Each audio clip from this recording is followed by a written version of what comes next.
최근 베트남에서는 주식시장과 부동산 시장이 폭락하면서 드디어 버블이 터져버렸다는 평가가 쏟아지고 있습니다. 그런데 이러한 상황을 두고 베트남 전문가들은 주식과 부동산 시장의 폭락 원인을 분석하고 발표했는데요. 이번 폭락 사태의 원인이 바로 대한민국에 있다고 전했습니다. 이 발표로 베트남 안에서는 큰 화제가 되고 있는데요.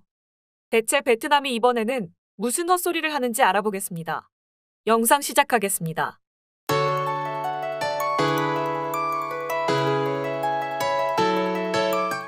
최근 전 세계는 코로나로 인해 유동성 과잉으로 주식과 부동산이 급격히 상승하여 자산의 버블이 생겼습니다. 지금은 금리 인상과 함께 자산들이 재조정을 받고 있는 상황입니다. 베트남은 세계의 어떤 나라보다 자산의 버블이 심각했었습니다. 그래서 베트남의 주식과 부동산 버블에 대한 우려가 커지고 있었는데요. 결국 지난 일주일간 주식과 부동산이 폭락하면서 드디어 터지게 터졌다는 평가가 나오고 있습니다. 그러면서 베트남 전문가들은 최근 들어 베트남에서 한국 기업들이 철수하기 시작하자 외국인들이 베트남에 대한 투자 심리가 악화돼서 지금과 같은 폭락은 더욱더 지속될 것이라고 전망하고 있습니다.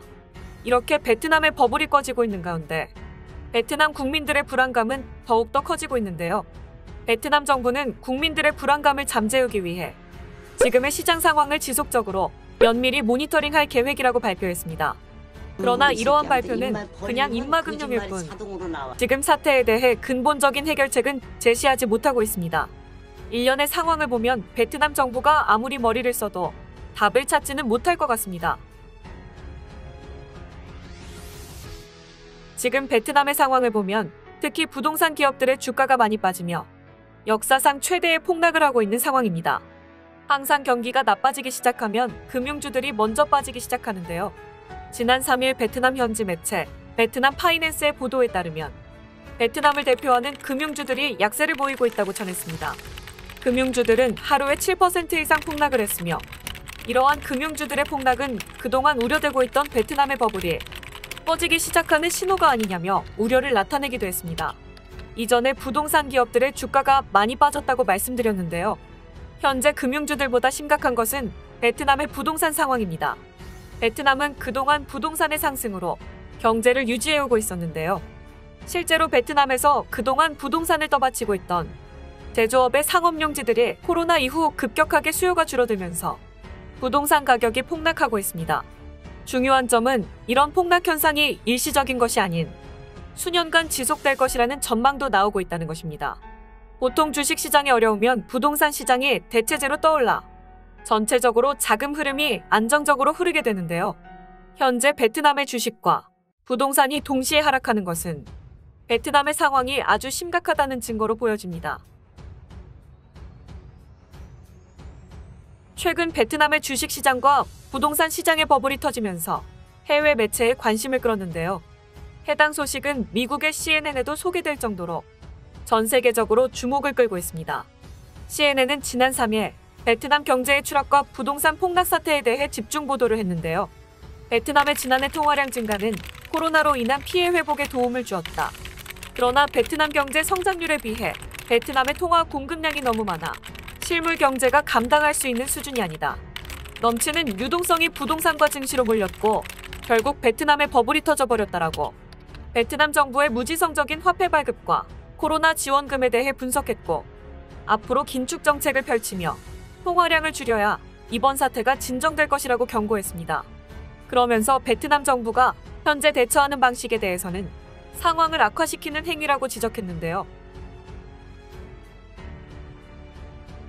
베트남이 이번 사태를 해결하고자 내놓은 정책을 보시면 여러분들도 정말 의아해 하실 것입니다. 도대체 왜? 라는 말이 나오실 텐데요. 결론부터 말씀드리면 지금보다 돈을 더 풀겠다는 것입니다. 누구 머리에서 나온 건지 아프리카 독재 나라에서나 생각할 듯한 발상을 한 것입니다. 베트남 정부는 부동산이 빠른 속도로 추락하기 시작하자 오히려 정부 주도 차원에서 개발 계획을 퍼뜨리며 부동산 하락을 막아보려고 애쓰고 있습니다. 그러면서 베트남 정부는 부동산 산업 전반에 지금보다 대출을 더 많이 해주겠다며 대출을 완화한다고 발표했는데요. 베트남 정부는 부동산 가격 하락을 대출로서 막아보겠다는 속셈인 것입니다. 정말 황당한 대책인데요. 베트남의 안일한 대책에 다시 한번 존경을 보냅니다. 한편 부동산 하락은 베트남의 상위 재벌 기업들에게 더욱더 직격탄이 되고 있는 상황입니다. 그동안 베트남 재벌들은 기업의 활동이 아닌 부동산 투자로 돈을 벌고 있었기 때문입니다. 베트남의 삼성이라고 불리는 빈그룹은 여러 계열사를 거느리고 있는데요. 현재 빈그룹의 계열사 중 유일하게 흑자를 기록한 사업이 부동산 관련 사업입니다. 이런 구조를 탈피하고자 빈그룹이 전기차 사업에 뛰어들어서 막대한 돈을 투자할 수 있었던 것도 전부 부동산 사업 때문이었습니다. 지금 부동산 경기가 하락하면서 빈그룹의 전기차 사업에도 기상이 걸리게 되었습니다. 결국 베트남의 삼성인 빈그룹은 부동산으로 인해 위기에 빠진 것입니다. 그리고 베트남의 노바랜드란 기업은 이름에서부터 뼛속까지 부동산 기업입니다. 노바랜드는 베트남에서 두 번째로 큰 기업이라고 평가받는데요. 애초에 모든 수익이 부동산에서 나오는 기업이라 이번 베트남의 부동산 하락은 노바랜드가 파산할 것이라는 분석도 나오고 있습니다. 이렇게 베트남에서 제일 큰 기업 두 곳이 휘청이고 있으니 베트남의 파산설이 나오는 이유도 여기에 있는 것입니다.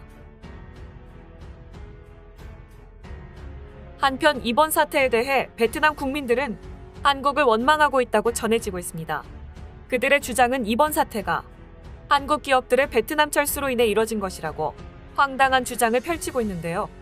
베트남의 경제 전문가들은 현재 베트남 버블의 붕괴 상황이 외국인 투자자들의 자금 이탈을 원인으로 지목했습니다.